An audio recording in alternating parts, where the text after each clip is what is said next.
finally did it. I looked through Google's terms of use and privacy practices and kind of compared it to Dropbox to see which platform cares a little bit more about your privacy and the information that you store on those platforms. Let's just say I'm not going to be using Google Drive for much going forward. I'm Maria Spiralis. I'm a lawyer for content creators, coaches, and online brands. Stick around to the end of this video and I'll show you kind of a comparison of Dropbox versus Google Drive and why Dropbox is kind of the way to go when you're storing valuable information like contracts and ideas in these platforms.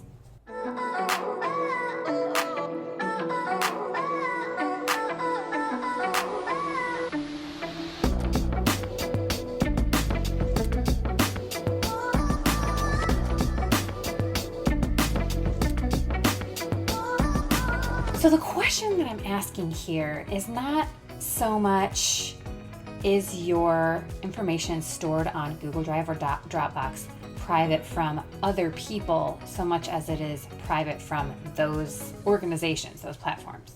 Because yeah, files usually are private until you share them with someone via email or via a link, right?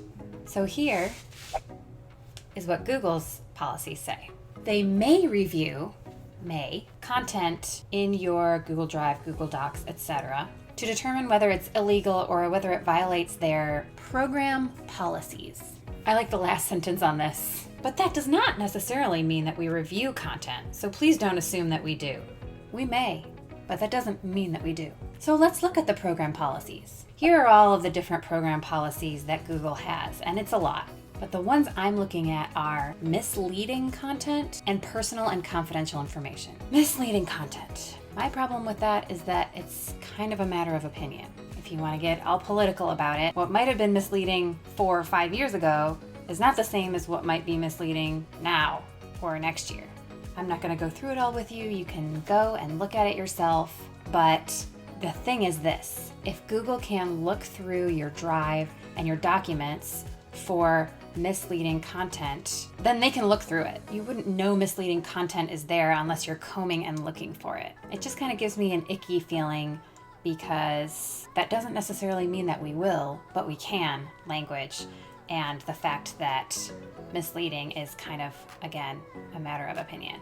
Personal and confidential information, that's not a matter of opinion. And the terms specifically say this: do not store or distribute other people's personal or confidential information without authorization. That includes social security numbers, signatures or images of signatures, and things like that. Again, confidential information, that might be a trade secret, and I don't want to get too much into the weeds about trade secrets, but an idea that you have that you are not sharing, that you are keeping secret, is not really secret if they can, or they might, or they could peruse what's on Google Drive to see if it's a violation of their terms.